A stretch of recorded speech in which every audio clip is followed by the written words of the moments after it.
السلام علیکم ورحمت الله وبرکاتو. محترمو مسلمانانو وروڼو، د شهیدانو به تاسو ډېر کرامتونه لیدلي وي، ځکه قرآن کریم احادیث هغه د شهیدانو په ژوند او د شهیدانو په کرامتونو باندې قایل دی.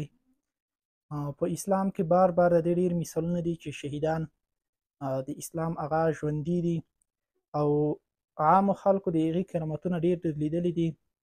په ډېرو ځایونو کې د هغوی کرامتونه ظاهر شوي دي.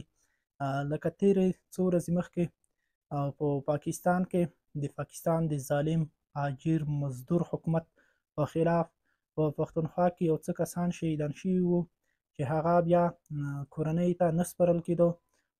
تقریبا د 15 نه تر 20 ورځو پورې په همغه ساحه کې پاتې وو چې پرون یې هغه شهیدانو جسدونه کورنۍ ته سپارل شوي دي او خلکو ته سپارل شوي دي چې هغه د هغه ځای نه انتقال کړي چې همغسې روغ رمټ ایښي دي چې ته به وایې چې همدا اوس شهیدان شوي دي. خو لیکن یو زما د سترګو لیدلی حال د شهیدانو کرامت به زه درته ووایم. دغه ویډیو چې تاسو ته ښکاري تقریبا تر 2.5 ساعته مزل وروسته د پکتیا د ګردیز ولسوالۍ د مقام نه چې موږ روان شوو د وزې ځدراڼ ولسوالۍ په لورې پرته سیمه کې چې هغه د ان د پکتیکا سره سرحد لري، هلته د یو څه شهیدانو قبرونه وو چې د کورنۍ چارو قدرمن وزیر خلیفه صاحب سراج الدین حقاني لخوا د هغې د ترمیم چارې روانې، هغه قبرونه جوړول روان دي. الله تعالی د دوی په عمر کې برکت واچوي چې هغه د خپلو شهیدانو د یتیمانو او د فدایانو هغه ارمانونه او یادګارونه نه هیروي. نو موږ د هغې لیدلو لپاره د حیاتۍ لپاره هلته لاړو چې هغه کار د نږدې نه وګورو.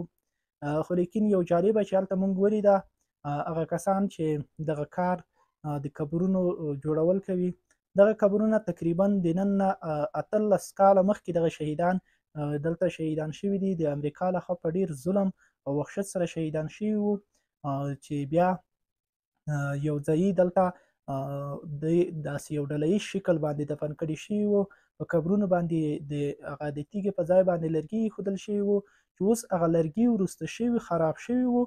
په دې تصویر کې به تاسو ته دغه لرګي ښکاري چې هلته پراته دي، هغه خراب شوي دي، هغه بیا مات شوي دي، قبرونه ناست وو. نو اوس د هغه قبرونو جوړولو چارې روانې وې. نو بیا هغه کسان چې دغه قبرونه جوړوي د هغوی سره دغه د رنج یو ټوکړه ده چې د یو کترې ټوکړه ده چې هغه د شهیدانو غوښې پکې راټولې شوي وې. نو په یو قبر کې وایي په دغه کتره کې دغه د شهیدانو غوښې ایښې شوي وې. نو بیا دغه کتره چې موږ کله خلاصوله د هغې غوښې چې په دغه کتره کې ټولې شوي وایي هغې نه تازه وینې څاڅېدې چې دغه کترې په ټوټه باندې به تاسو ته ښکاري.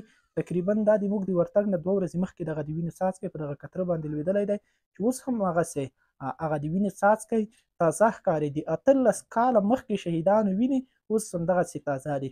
دا د کفر او د اشغال یا د ظالم او د اجیر په مقابل کې د موږ د جهاد حقانیت ښیي. هغه د موږ تللي ځوانان چې کوم د کفر په مقابل کې شهیدان شوي دي، هغه په حقه شهیدان شوي دي، د هغوی جسادونه نه خاورې کېږي.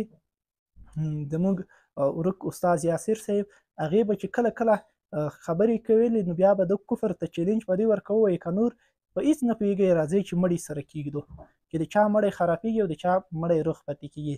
د 18 کالو وروسته هم د موږ شهیدانو جسدونه روغ او د هغې د جسد نه تازه وینې سي.